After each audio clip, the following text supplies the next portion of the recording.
Welcome to the GECA podcast, powered by the Global Equity Crowdfunding Alliance. Dive into the realm of borderless equity crowdfunding, where we bring the world's top experts and industry leaders directly to you, discussing innovations that are redrawing the boundaries of finance. Ready to expand your horizons? Here's your host, Andy Field. Hello, everybody. Welcome back to Crowdfunding Chronicles. We've got a bit of a different one in today's session. Today's session is called A View from the UK, a CEO's Journey, and how borderless equity crowdfunding could really make a difference. And I'm delighted to introduce Abhilasha Dafria, not only a new member of the GECA Steering Committee, but she's also CEO of UK equity crowdfunding platform Angel's Den. So welcome, Abhilasha, and thanks for joining us today. Thank you so much for having me, Andy. I'm finally getting to record this podcast with you. Yeah, it's great to have you. And I think we can probably get straight into it, Abhilasha. I think I just want to start off by talking and telling everybody a little bit about your journey, how you got to where you are today, and how this gave rise to your position with Angel's Den. So perhaps if you could maybe outline a few things, really. What first inspired you to enter the finance or the crowdfunding sector more specifically, actually? So my career really started in India, where I was building my first startup, which was also very similar to what Angel's Den does in the UK. I was a part of India's early stage startup ecosystem, which was extremely nascent at that time. There was not much talking about startups and venture capital, and these were all really early nascent terms that the ecosystem was still getting used to. Yeah. And just being part of such a nascent ecosystem taught me a lot about the challenges and hurdles of small business owners and early stage entrepreneurs. So I set up my first company. The idea was to help early stage companies connect with the right ecosystem enablers. And that went to connecting them to investors, to potential co-founders, to help them get talent on board, and to connect them to the different ecosystem enablers of India at that time. So enough, I realized that the capital is very limited to a bunch of people, and the ideas are way too many. And these are great ideas from great entrepreneurs with great educational backgrounds and really smart guys, but they don't know what is the next step to do. How do you go about executing your idea? And that's when I thought that space of ambiguity is what I wanted to capture. So I built my first startup with the idea of helping early stage companies scale from point A to point B in the shortest time span. And that led me to understanding the equity crowdfunding market a little more in depth. Soon enough, I realized that the South Asian potential is just too much. And South Asia is a very interesting geography to invest in. And I wanted to further democratize the capital that was coming in, because the supply demand at that point was extremely skewed. So that's when I started scaling my company to the UK and to the West. So we had investors from the US, we had investors in Europe. Life happened, London became home.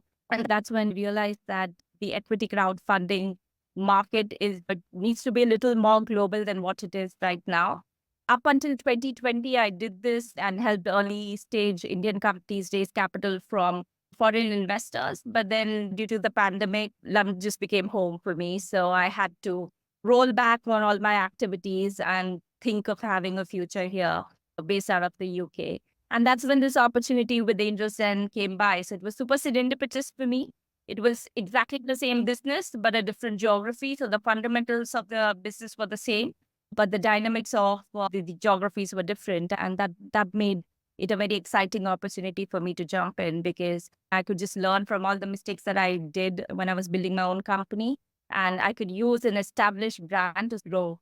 So that's how I'm here today. That's really actually, like you say, when you moved across to the UK, the problem was the same. The ideas and the entrepreneurship was very much outweighing the opportunities for investment. And that's something that you obviously did very well at solving in India, and bringing that across to the UK was something that obviously you wanted to do. So that's interesting.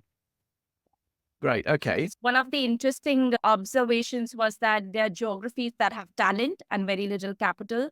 And then there are geographies that have capital and very little ideas, because the market is too saturated. It's about leveling the playing field for everyone. Yeah, that makes perfect sense. Just personally speaking then, before we get on to that sort of chapter in your career where you joined Angel's Den, were there any significant milestones in your career, perhaps before you came to the UK? Any key projects or achievements that happened perhaps when you were in India that you're particularly proud of and that still remain relevant now, you look back to perhaps and apply those to your career? Some of the lessons learned maybe you mentioned. It's very interesting when you're looking at fundraising for early stage companies, because there is a certain process and a certain order in the chaos when you're evaluating companies that are that early in the fundraising journey. And with every company, there's a new lesson that you learn, because every deal is so unique. Every kind of investor is so unique in their investment preferences, that every time you try to bring a pattern to it, you realize that the lesson is in treating every company individually with a very open-minded approach. And that's something that I learned over time, because there is this human nature of, I've seen 5 of these companies, the 6th month is going to be it's going to follow the same pattern. And then you realize 6th month is the outlier, is going to give you all the return. Yes. And so it's just about stepping back and saying that I don't know anything, and let me just approach this with a very open-minded attitude and see where this goes. So that's my biggest learning fundraising for companies in India. In terms of accolades, we have all our accolades and achievements and all the awards that you get. But I think the most rewarding feeling of being an early stage equity investor or fundraising for companies is the fact that some of these companies that you have identified so early on, they grow to become such impactful companies that it's a very rewarding feeling to see something that you supported at a very early stage actually supporting the ecosystem at this point. And I see many of my companies in India doing so well, and that's a great feeling. Oh, that's great. And I'm sure that happens in the UK now. Sometimes in the tube, when I look at an advertisement from one of our portfolio companies, and I nudge whoever's sitting next to me, and I tell them, look, we invested in that company. Yeah, it's a good feeling, I bet. Yeah, definitely. So you're the CEO of Angel's Den currently. Was it 2019 you joined the business? 21. 21. Okay. So just going back to those sort of early days, obviously pre-pandemic, which is probably going to feature in the answers to the question I'm about to ask you, can you give me an overview of those early days and perhaps some of the initial challenges that you faced when you joined Angel's Den? So when I came into this role in the July of 21, my vision with the company was to move away from being an archaic investment platform into something more 360-degree alternate finance.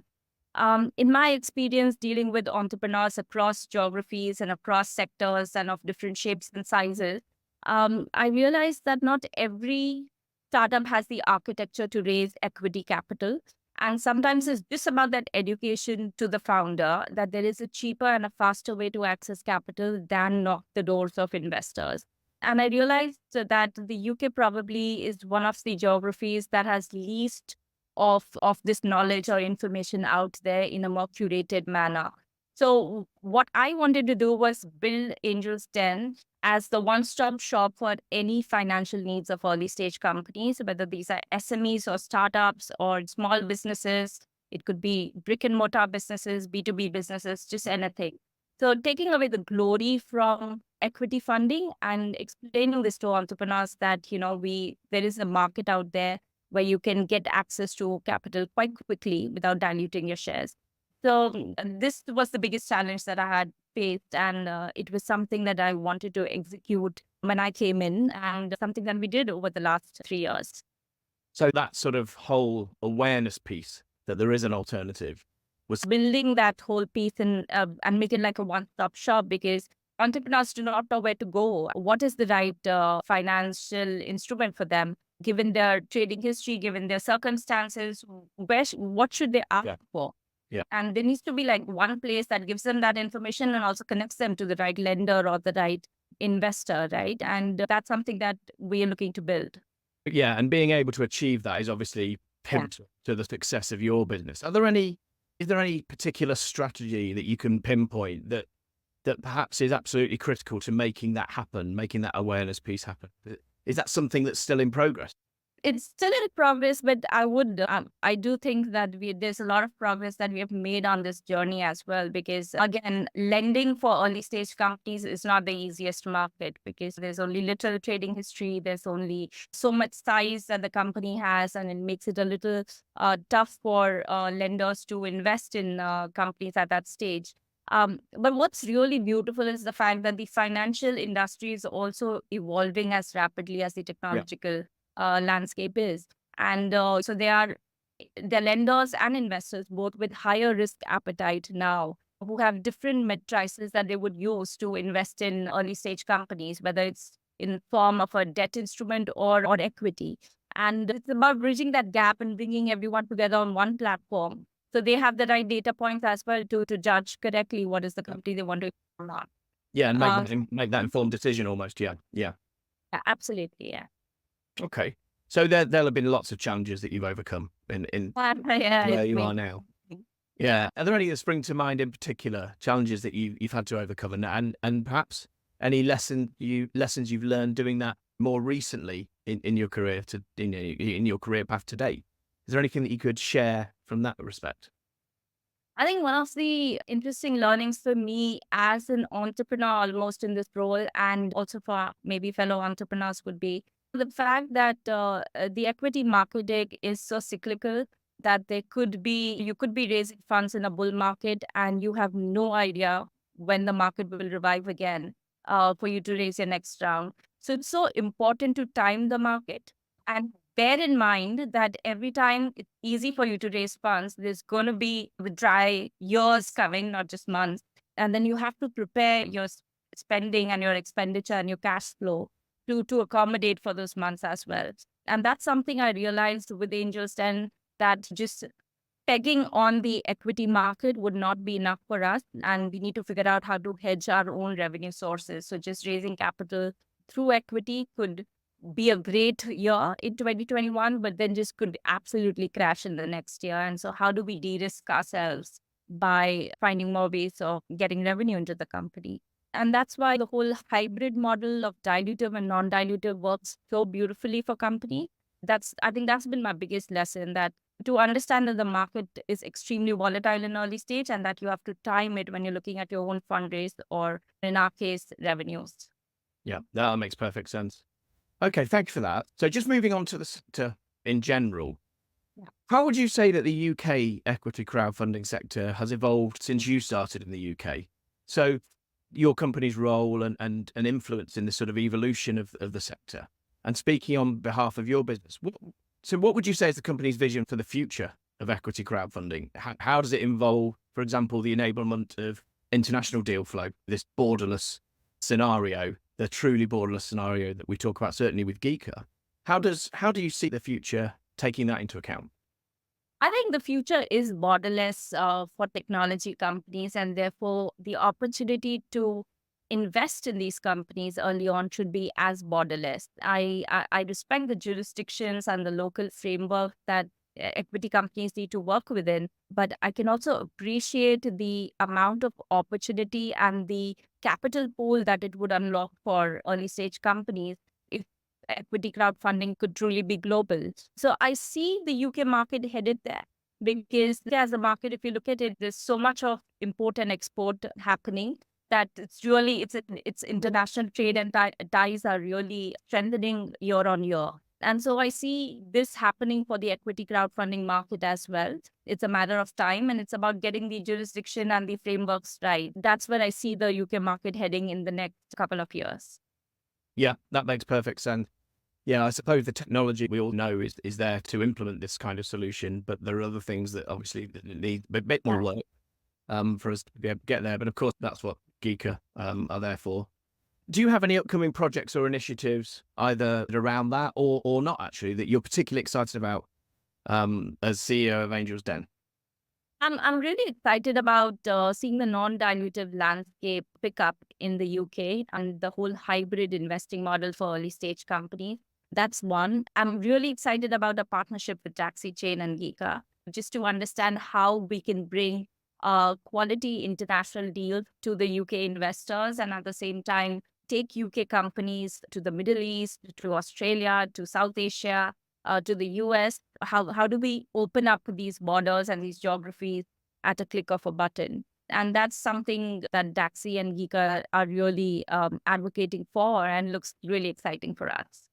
Yeah, I think that's a really good point, actually, because we talked about the benefits of borderless equity crowdfunding for the early stage companies, but there are also benefits for investors out there. There are obviously there are obvious benefits. Really, the pool of investment opportunity just grows considerably once we achieve that vision.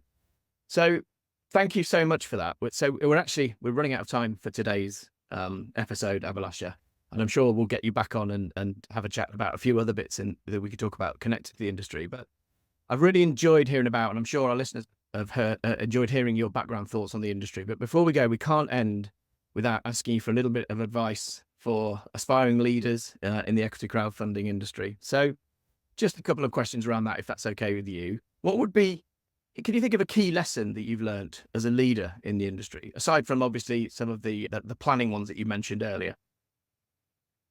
Relationship is key, being authentic, building trust. That's something that is very integral to our roles as the leaders in the equity crowdfunding space. And when you're connecting X to Y, sometimes you don't make the revenue out of that connection in that moment, and you make it years later. It's important to build on those relationships and build it with tremendous trust. That's something that investors always fall back on: a goodwill, reputation, and just clear communication and trust. And I suppose that's good advice for any sort of aspiring entrepreneurs or professionals in the sector, not just in the sector, actually, just generally. Final point, you're clearly incredibly busy. How do you maintain that sort of healthy work-life balance? Have you got any personal habits, routines that help you stay focused, productive, but give you that work-life balance? I'm terrible with my work-life balance, but my work is life and my life is my work. And that's almost toxic to say that, but I really enjoy doing what I do because that's the only thing I've done since I started my career. So I absolutely enjoy my work. And I think when you just enjoy doing what you're doing, you don't realize where work ends and life begins, and you seem to be okay with it. So unless there's somebody else complaining, I think I can keep my day going on. Brilliant. That's great. Thank you so much once again, Abhilasha, for joining us today. Really interesting, really insightful. We'll definitely get you back on. Listen out for the next episode, which will be coming soon, of the Crowdfunding Chronicles, the GECA podcast. We'll be coming on very soon with the next episode. And we look forward to catching you then. Thanks very much. Bye-bye. Bye.